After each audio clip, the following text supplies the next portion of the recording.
Esse é o podcast Órgãos e Funções Essenciais da Justiça, uma iniciativa do curso de Bacharelado em Direito da FCP, em cumprimento ao projeto extensionista do curso de Bacharelado em Direito da FCP, em cumprimento ao projeto extensionista curricular 2, PEC 2, produzido pelos alunos do segundo bloco do curso de Bacharelado em Direito da FCP, apresentado pelas equipes das turmas sob supervisão e direção do professor Cristiano Brasileiro, diretor acadêmico da FCP. Obrigada a todos que nos acompanham pelas redes sociais e pelo canal do YouTube da FCP e pelas ondas da Rádio Educativa Cerrado FM 92.1 MHz e pela internet no site tudoradio.com.br. Podcast Órgãos e Funções Essenciais da Justiça traz informações sobre as atribuições do Poder Judiciário, do Ministério Público, da Defensoria Pública, da Advocacia Privada e da Segurança Pública, dando visibilidade à defesa dos direitos do cidadão, discutindo questões jurídicas relevantes, de direitos fundamentais e outros relativos à cidadania, destacando as dimensões do exercício dos direitos e acesso à justiça. Este programa leva até você informação, conhecimento, cultura e dicas sobre o direito dos cidadãos. Neste episódio falaremos sobre o Ministério Público do Estado do Piauí. Este programa é comandado pelas acadêmicas Edna de Almeida Rocha, Isaura Moraes de Oliveira e Mirelle da Silva Soares. Teremos a participação ilustre da excelentíssima senhora promotora titular da 2ª Promotoria de Justiça da Comarca de Corrente, doutora Givânia Alves Viana. Doutora, você poderia compartilhar conosco o seu currículo Lattes? É uma satisfação participar deste podcast, principalmente pela função que vem desempenhando a Faculdade de Cerrado Piauiense no meio jurídico, principalmente aqui da nossa região. Bem, eu sou promotora de justiça desde o ano de 2008, aqui no estado do Piauí. Antes de ingressar na carreira do Ministério Público, eu fui servidora do Poder Judiciário do Distrito Federal e Territórios e também fui servidora da Fundação Nacional de Saúde, ligada ao Ministério da Saúde. Então, eu já passei pelo Poder Executivo, pelo Poder Judiciário e agora estou fazendo parte do Ministério Público, né? E passei no concurso aqui no estado do Piauí, justamente porque minha família é do estado do Piauí, então eu pensei em contribuir também por essa questão, né? Minha família toda é do município de Pedro II e eu gosto muito do estado do Piauí desde quando eu era criança. E fiz vários concursos durante minha carreira, né? Antes de chegar ao Ministério Público. Fiz para magistratura, fiz para delegado de polícia, fiz para os cargos técnicos de técnico e analista do tribunal. E, graças a Deus, logrei êxito em vários concursos. E optei por esses ao longo da minha carreira e hoje estou aqui no Ministério Público e onde pretendo me aposentar. Qual é a função de um promotor de justiça, membro do Ministério Público Estadual? O Ministério Público Estadual, ele tem uma gama muito grande de atuação, é o que nós chamamos de atuação residual. O que não é atribuição do Ministério Público Federal, que é ligado aos órgãos federais, a atuação junto à Justiça Federal, é do Ministério Público Estadual, né?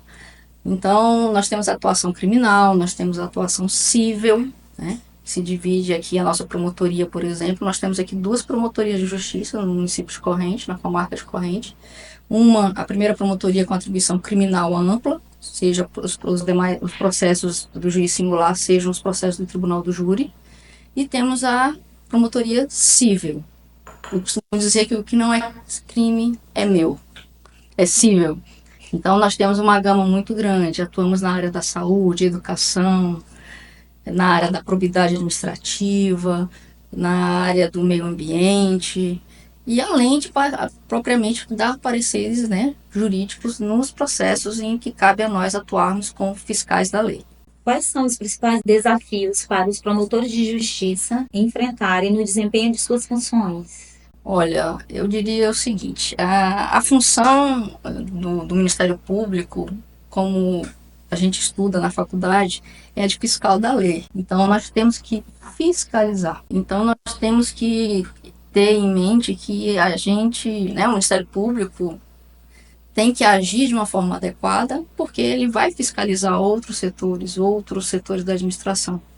Então, a nossa conduta aqui, enquanto membro do Ministério Público, o nosso grande desafio é andar ali na retidão justamente também porque nós estamos fiscalizando os outros. Então, nós temos que dar exemplo, né? Então, é aquele limiar que a gente fica ali, mas é uma função, assim, para mim, extremamente prazerosa. E quando eu assumi, eu me identifiquei prontamente, porque eu sou daquele jeito ali, tem que ser tudo certinho e vamos exigir para que os serviços funcionem da forma adequada. Então, eu vejo que o principal desafio é atuar como um fiscal, mas ao mesmo tempo saber que os serviços públicos eles têm o seu desenrolar, mas a gente tem que cobrar dos gestores que esses serviços funcionem de forma adequada, fiscalizando e consertando ao mesmo tempo. Doutora, a senhora pode compartilhar uma história ou caso que tenha sido particularmente significativa para a senhora como promotora de justiça? Olha, eu costumo lembrar de um caso, assim que eu entrei no Ministério Público em 2000, eu atuei numa comarca que eu era promotora única, né? Então eu tinha tanto a atribuição civil que eu tenho hoje como a atribuição criminal. E chegou até meu gabinete um inquérito policial de um fato que aconteceu no interior desse município, em que uma aluna que estava sendo transportada pelo ônibus escolar, né, pelo veículo que fazia o transporte escolar da zona rural, sofreu um acidente. Ela foi atropelada pelo próprio veículo. Né? Então, e naquele desenrolar, descobriu-se que o motorista que estava prestando o serviço lá no momento nem era habilitado para transportar outras vidas. Né? E, coincidentemente, o nome dessa vítima era o meu nome. O nome dela era Giovanni. E, e aí a gente foi investigar a situação, né?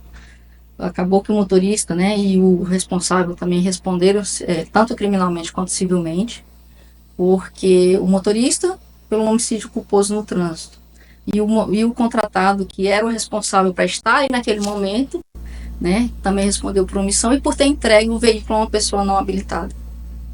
Então, isso me marcou bastante. Foi um dos primeiros casos que eu peguei na minha carreira em 2008. Qual é o papel do Ministério Público na promoção da justiça social e na garantia de que todos tenham acesso igualitário à representação legal? Olha, o Ministério Público hoje, né, desde a Constituição de 88 e hoje mais desenvolvido nesse sentido, ele tem procurado estar sempre em contato com a sociedade, descobrindo quais são os problemas, seja por meio de audiências públicas, seja com o contato direto com a sociedade, né? O nosso gabinete é aberto, o cidadão que chega ao Ministério Público, ele é atendido, é ouvido. Se a atribuição for do Ministério Público, nós colhemos a termo e damos os devidos encaminhamentos. Se não for, nós encaminhamos para o serviço adequado, como é o caso, por exemplo, de um processo que seja necessário, que envolva direitos individuais. Nós encaminhamos para a Defensoria Pública ou para que a pessoa procure um advogado de sua confiança. E o Ministério Público acaba tendo aqui uma função muito social, né? Nós participamos de atividades em escolas, nós participamos de reuniões com os setores da administração pública para correção de alguns problemas na área da saúde, na área da educação, na proteção do meio ambiente, para que o serviço público funcione como um todo, né? Além de atuar propriamente dito nos processos judiciais. Mas essa função que nós exercemos extrajudicial, que muitos não conhecem, ela é muito cheia de detalhes e muito grande. É uma gama tão grande de atribuições que as pessoas às vezes esquecem que a gente atua também nesse sentido. De tentar resolver antes de ingressar com a demanda judicial na justiça. Que nós sabemos que já é assoberbada, que muitos processos existem, o número de juízes não é compatível com a nossa demanda judicial, principalmente no interior do estado do Piauí. Então, a gente tenta resolver muita coisa administrativamente, extrajudicialmente. Como a senhora lida com casos desafiadores em que há grande comoção pública e clamor social? Olha, acho que isso serve também para os juízes e para os demais atores dos casos, né? Quando acontece um caso de grande comoção, nós temos que ser ali o fiel da balança. Nós não podemos tender nem para um lado nem para o outro. Nós temos que analisar a situação posta e opinar, né, no caso, da melhor forma possível, para que o direito seja garantido às pessoas que têm aquele direito. Então a gente não pode, porque é uma coisa contra uma determinada pessoa, vou defender essa pessoa que é com unhas e dentes. Não. O nome já diz, a gente tem que promover justiça. Nem sempre a justiça está no acolhimento do seu pedido. Então, a gente tem que atuar com uma forma bem... a questão da imparcialidade. O juiz tem a chamada imparcialidade, né? O Ministério Público não tem essa limitação, vamos dizer assim. Mas a gente também não pode ser parcial, né? O Ministério Público ele tem que se manifestar pela justiça, seja ela contrária ao seu direito ou não.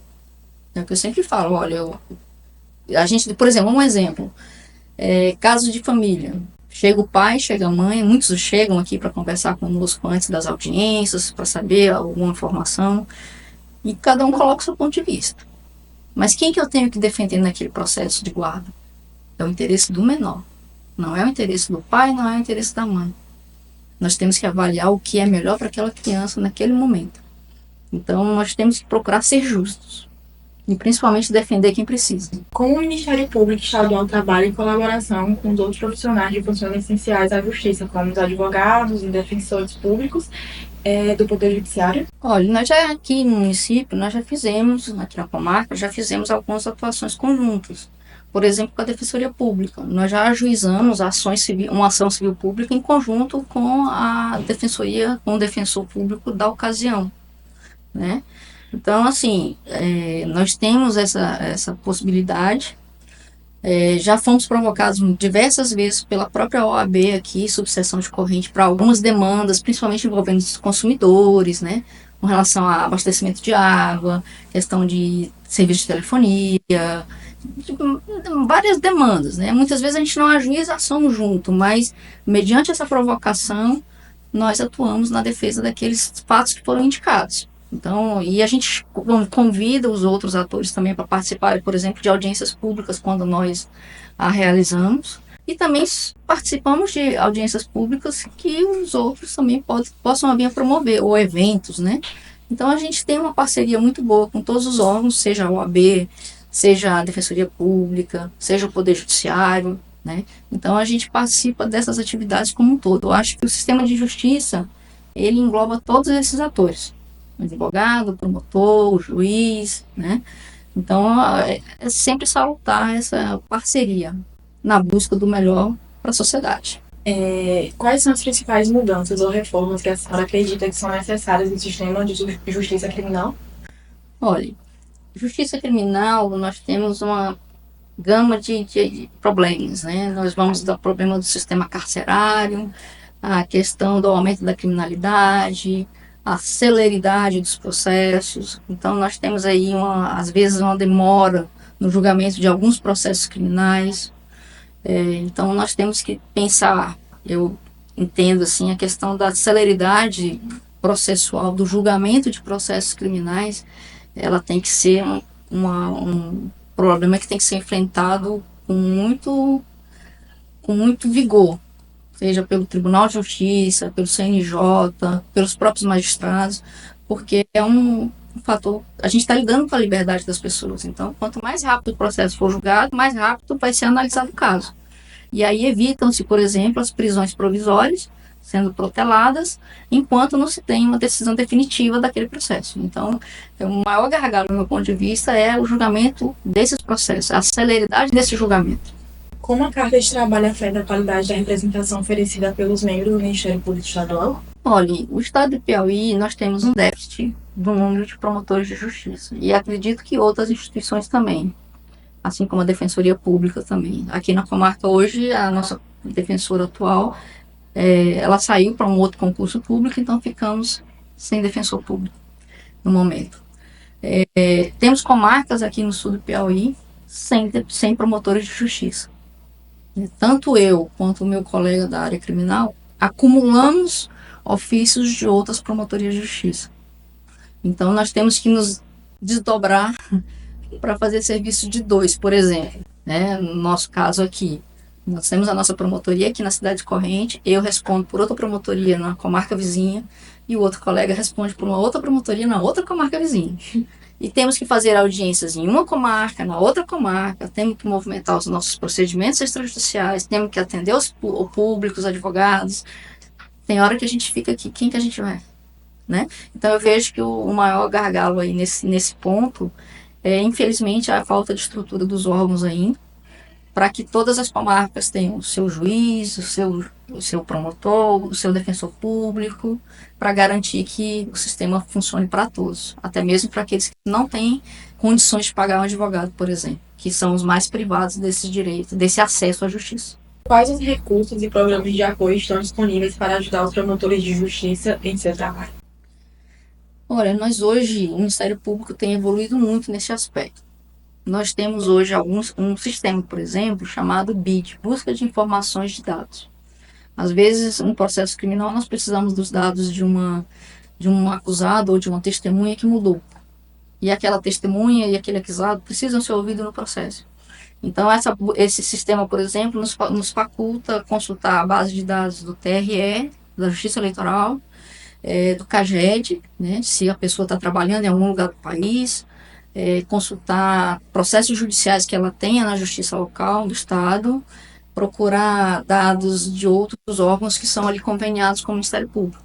Então, muitas vezes a gente localiza por ali. Nós temos também convênios com a Associação de Notários do Brasil para acesso ao SENSEC, que é um sistema que nós identificamos a realização de escrituras, procurações em todo o país, pelo menos para descobrir em que cartório uma pessoa passar uma procuração, por exemplo. Aí a gente requisita esse documento. Nós temos o sistema do próprio TRE, que se chama CIEL, para localização de eleitores, também é uma outra fonte. E nós temos vários termos de cooperação com outros órgãos, por exemplo, com o TCE. Nós temos acesso ao chamado Portal do Conveniado, então nós acessamos as prestações de contas, por exemplo, dos órgãos públicos, os documentos que são encaminhados aos órgãos de contas, empenhos, pagamentos de diárias, pagamentos que se fazem a fornecedores. Então isso é muito importante para as nossas conduções das nossas investigações. E aí a gente vai fazendo um convênio também com outros órgãos, por exemplo, com o conselho de classes das mais diversas categorias, médicos, enfermeiros, farmácia, educação física, para atuar junto com eles na fiscalização de certos requisitos, por exemplo, para exercício de profissão. Um médico que não tem CRM, por exemplo, já houve uma prisão aqui na comarca de uma pessoa que estava se passando por um profissional sem ter aquele registro, sem ter aquela formação, né? Funcionamento, por exemplo, de academias sem o profissional de educação física para dar o suporte para os alunos, também já trabalhamos em parceria com eles. Por exemplo, Conselho Regional de Farmácia do Estado do Piauí, também temos convênio para fiscalizar a presença de um farmacêutico em todas as farmácias, que é exigência legal. Então nós estamos cobrando. E por aí vai. Então nós temos essas parcerias, procuramos fazê-los sempre para exercer muito bem a nossa função, né, de fiscalização. Nós somos, afinal, o Ministério Público é um grande fiscal. Como o Ministério Público Estadual atua e quais as principais atribuições que são desenvolvidas na comarca de Corrente? Em Corrente, nós temos, né, como eu já havia falado, duas promotorias de justiça, uma com atribuição criminal e outra com atribuição civil. No âmbito criminal, o Ministério Público é o titular da ação penal, né, na grande maioria dos crimes que são cometidos, que são crimes de ação penal pública incondicionada, são de atribuição exclusiva do Ministério Público. E nos crimes de ação penal privada, que dependem da iniciativa da parte ofendida, nós atuamos como fiscal. Então, o Ministério Público ele atua tanto quanto o proponente da ação penal, quanto o fiscal dos processos que são relativos aos crimes de ação penal privada. Então, nós atuamos no processo, oferecendo denúncia, analisando, acompanhando todo o processo, para ao final opinarmos pela condenação ou pela absolvição da pessoa, se não ficar comprovado, né? A promotoria criminal também tem atuação no controle externo da atividade policial. Todo mês o promotor de justiça faz visita à delegacia de polícia para verificar o andamento dos inquéritos, para ver a estrutura de pessoal, material da delegacia e cobrar da Secretaria de Segurança e do Estado o devido aparelhamento, número de policiais. Então, tudo isso nós fazemos esse acompanhamento. O promotor criminal também visita as instituições militares, no caso aqui nós temos um batalhão de polícia militar, então todo mês também tem essa visita ao estabelecimento militar, para verificar o serviço da Polícia Militar, né, no âmbito do controle externo, e também conduz procedimentos de investigação criminal que ele entende mais relevantes ali para a atuação direta do Ministério Público. e acompanha todos os processos criminais, participando de audiências, vai realizando plenários de júri. Então, a área criminal, basicamente, são essas atribuições. Na área civil, além de atuar em processos que envolvam menores incapazes ou interesses coletivos, individuais indisponíveis, nós também temos uma atuação extrajudicial, que muitas vezes não aparece. Nós conduzimos inquéritos civis públicos, procedimentos administrativos, notícias de fato para averiguar algumas situações, para verificar se realmente precisa de uma investigação mais profunda. Então, nós conduzimos diversos procedimentos administrativos, temos reuniões constantes com membros do Poder Executivo Municipal, do Poder Legislativo também, para que nós possamos ali tentar resolver alguns problemas da administração pública que resvalam um serviço público de qualidade para o cidadão. Então, nós temos também, além desse processo judicial, que é o que geralmente as pessoas têm conhecimento, nós temos esse trabalho extrajudicial. Além de também termos um trabalho de parcerias, por exemplo, temos diversos projetos em parceria com a Secretaria Estadual de Educação, com a própria Secretaria Municipal aqui de Educação, e também com a área da saúde. Nós fazemos reuniões aqui constantes com esses órgãos e com conselhos relativos para que a gente possa ajustar o serviço, que o serviço funcione adequadamente. Então, assim, se a gente fosse falar aqui das atribuições extrajudiciais do Ministério Público, a gente ia ficar muito tempo conversando sobre isso. Mas, basicamente, são essas atribuições que nós desempenhamos, tanto o criminal quanto o civil. Como funciona o processo de seleção de casos em que deve atuar o promotor de justiça? A Constituição Federal, lá no artigo 127, fala que o Ministério Público é uma instituição permanente, que tem por obrigação defender o regime democrático, a garantia dos direitos, né? E, por isso, quando chega alguma demanda ao Ministério Público, nós temos que verificar se há um interesse que o Ministério Público tenha a legitimidade para defender. Nós temos também o artigo 178 do CPC, que fala sobre a atuação do Ministério Público no processo civil, né, que seria a minha área. Então, nós atuamos em processos em que haja interesses de incapazes, menores, pessoas interditadas, por exemplo. Nós também atuamos em processos que tenham interesse público latente, né? Não é todo o processo que o município faça parte que o Ministério Público vai atuar. Não. É o interesse que está sendo defendido que tem que ser analisado.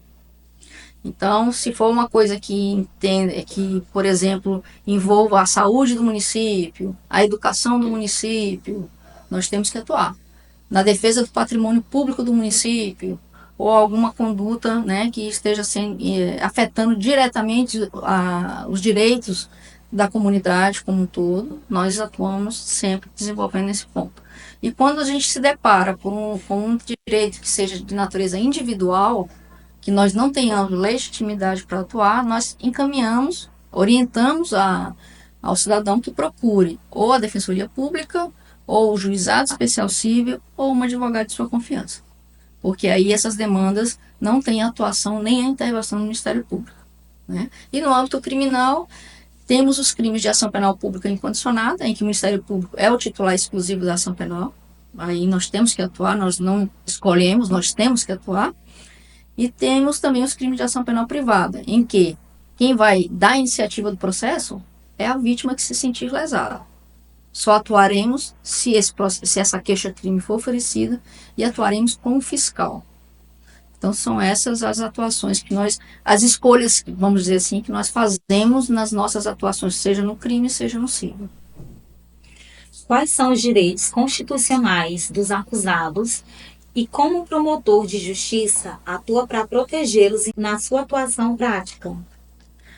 Olha, a Constituição fala no seu artigo 5º que todos nós temos direito ao direito de defesa, né, devido processo legal, a duração razoável do processo.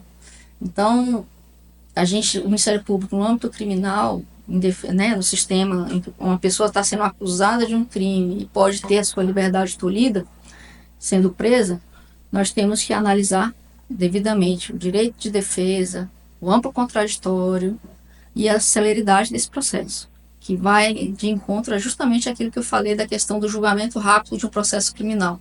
para que a gente não mantenha, né, nem peça, nem mantenha uma pessoa presa além do prazo, se for necessário.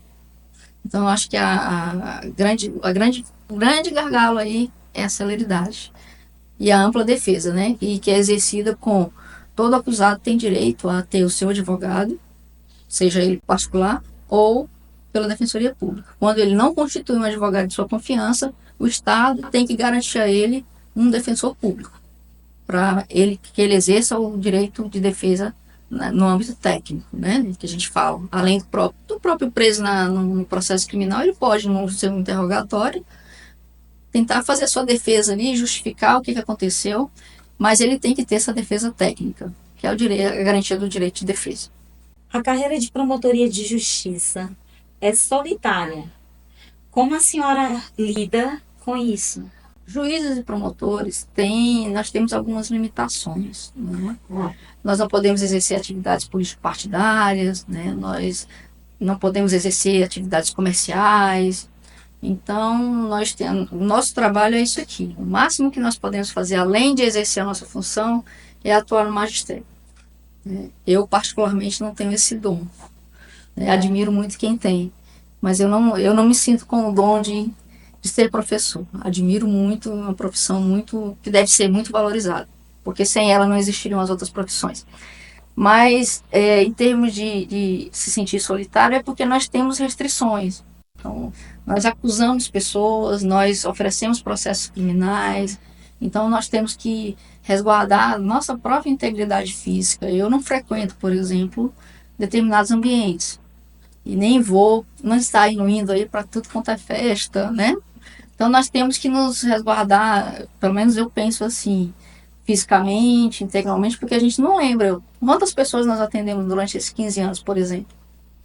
Quantos eu pedi condenação no processo criminal? Eu não lembro de todos. Né? Mas claro que eu sempre trato a todos com educação, com respeito, sempre no âmbito do processo, mas eu procuro sempre exercer aquele direito de saber onde eu vou, com quem eu vou e que horas eu vou. Eu não me coloco em risco, né? Eu acho que o maior problema que nós temos na nossa vida é a questão do risco, porque nós mexemos com muitas pessoas, né? Os direitos das pessoas. Então, às vezes, somos incompreendidos. Muitas vezes as pessoas acham que a gente está acusando só por acusar, porque já acabou essa fase do Ministério Público ser um mero acusador. Não existe isso. Isso era muito antigamente, no primórdio da história do Ministério Público. Hoje não. Nós temos por obrigação promover justiça, seja no sentido de pedir uma condenação de uma pessoa, seja no sentido de pedir absolvição. Mas a gente tem que se resguardar nesse ponto. Eu vejo a ser solitário por conta disso. A gente não pode, por exemplo, como a gente não exerce atividade político-partidária, eu não vou ficar, por exemplo, né, andando com políticos, né, porque cada um tem a sua posição, porque senão pode ferir aí um pouco a minha parcialidade na fiscalização desses órgãos. Então, nós temos ali só a relação estreita, protocolar, que deve existir, e o respeito mútuo.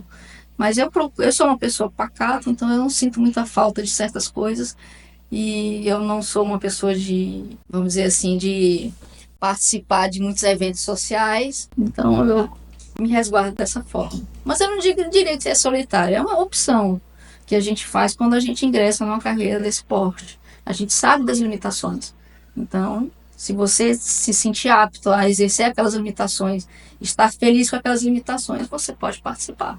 Você entra e assume. Se não, é melhor não entrar. Em que a senhora se inspirou para chegar a esse cargo? Com 11 anos de idade, eu já sabia que eu queria fazer direito. Com 11 anos de idade, eu acho que eu estava na 6ª série do ensino fundamental na minha época. E, por incrível que pareça, nessa época eu assistia novela. E estava passando uma novela que tinha uma juíza, não sei, eu não lembro o nome da novela, mas que era conhecida, Juíza Mirandinha, a Indomada. Então, eu vi a posição daquela mulher naquele momento. Olha, tem que fazer justiça, é o que está na lei. Se tem uma lei, é para ser cumprida, né? Então, a partir daquela visualização ali, eu resolvi que eu ia fazer direito. Então, e aí todo o meu estudo foi voltado para querer fazer vestibular para direito, fazer um concurso da área jurídica. E assim eu segui. Quando eu completei 17 anos, passei no meu primeiro concurso público, cargo de nível médio, junto ao Ministério da Saúde. Assumi, fiquei alguns anos lá, e foi justamente durante o tempo que eu estava fazendo a minha faculdade. E aí eu falei, agora é hora de fazer concurso para o Tribunal de Justiça, por exemplo. E fiz. Passei, assumi. E aí, quando eu já estava no Tribunal de Justiça, eu falei, agora eu acho que eu já posso estudar um pouco mais, já formei. Então, eu quero exercer uma carreira jurídica. Qual delas? Juiz, promotor, delegado? Eu comecei fazendo, eu trabalhava assessorando uma magistrada no Tribunal de Justiça. E aí, eu comecei a fazer concurso para magistratura. E aí depois eu falei, vamos expandir um pouco os horizontes, né? O Ministério Público também, né? Como eu trabalhava com processo, eu vi que também era uma função primordial. Eu falei, vamos começar a fazer concurso para o Ministério Público. E aí eu comecei a fazer concurso para o Ministério Público e aqui estou. Mas depois que eu entrei, eu amei mais ainda a função justamente por poder fazer o bem às pessoas. Né? Da nossa forma aqui, fazendo garantir os seus direitos, fazendo funcionar os serviços públicos com qualidade. Essa é a nossa função e eu me realizo nesse aspecto. Houve alguma vez, em algum caso, que a senhora se sentiu impotente diante de alguma situação? A senhora pode relatar? Eu não diria que existiu nenhum caso nesse sentido de impotência, né? De, agora eu não posso fazer nada. Só mudou o foco. Como nós temos uma atividade extrajudicial, eu tento resolver as coisas sem a necessidade do ingresso de uma ação judicial. Porque nós já sabemos como o Poder Judiciário, infelizmente, está assoberbado e os processos demoram a ser julgados. Vou dar um exemplo aqui para vocês. Aqui no município de Corrente, nós temos ações civis públicas ajuizadas há vários anos que ainda não foram julgadas. Ações civis que envolvem serviços públicos que deveriam ser prestados com qualidade para a população, como abastecimento, esgotamento sanitário, funcionamento de telefonia, serviço de água. Então, são ações que eu tentei resolver administrativamente e infelizmente não consegui, porque não conseguiam chegar a um consenso com a outra parte. Acabou tendo sido ajuizadas ações civis públicas. E aí, quando eu ajuizo ações civis públicas, o controle não é mais do Ministério Público, né? Ele é uma parte que requer ações ao Poder Judiciário, que é quem comanda o processo judiciário a partir de então. Então, eu não diria impotência, mas assim, eu fico preocupada porque depois que sai aqui da tentativa extrajudicial, eu não sei mais quando é que vai terminar, porque eu dependo do Poder Judiciário. Mas eu tento, a minha satisfação maior é quando eu consigo resolver alguma demanda no âmbito extrajudicial em que não haja necessidade do ingresso de uma ação na Justiça. Nós estamos indo para as considerações finais. Qual o conselho que a senhora daria para aqueles que consideram seguir uma carreira como membro do Ministério Público? Bom, eu acho que a primeira coisa que o estudante, principalmente do direito, que esteja pensando em fazer um concurso público, ou esteja pensando em escolher a sua profissão ali, depois o que ele vai fazer depois que tiver com o diploma na mão, ele tem que ver o que cada um desses atores realiza. Qual a função de cada um? Seja do Ministério Público, seja da magistratura, seja da advocacia particular, privada, seja da advocacia pública também, da defensoria pública. Então, nós temos um leque de áreas no direito em que você pode atuar. Né? Não precisa ser necessariamente no concurso público. Mas quando você opta por fazer um concurso público, você tem que saber como é que é a sistemática daquela função, né? Ver os princípios que se aplicam a ela, se você se identifica com aquela atuação, né? Eu gosto mais de decidir, sou uma pessoa mais centrada, vou fazer para juiz. Eu gosto de fazer as coisas acontecerem, eu vou fazer para o Ministério Público. Eu gosto de defender as causas, meu direito garantido, eu quero ser advogado.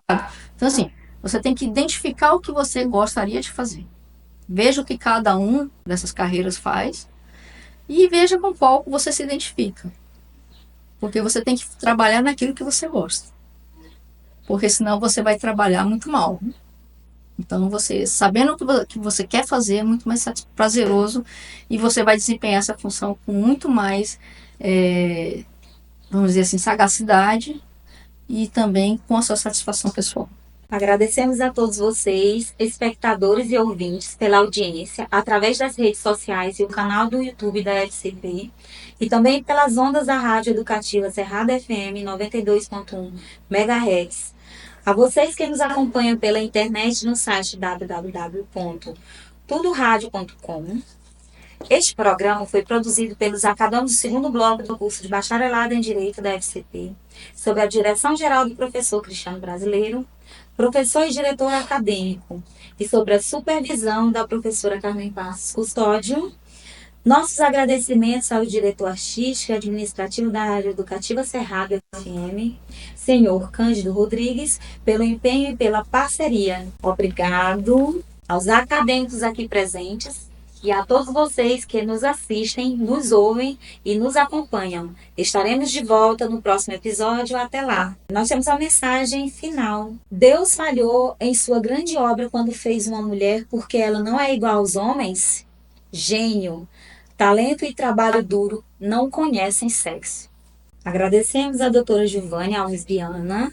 Se você tiver mais alguma consideração, por favor. Eu só tenho a parabenizar a faculdade por esse trabalho, porque realmente é um trabalho que visa esclarecer os alunos, os acadêmicos do direito, para que eles escolham uma boa profissão, para que eles as exerçam com qualidade, né? E para que o sistema de justiça funcione muito melhor do que ele é hoje. Então, eu só tenho a agradecer e estamos sempre à disposição.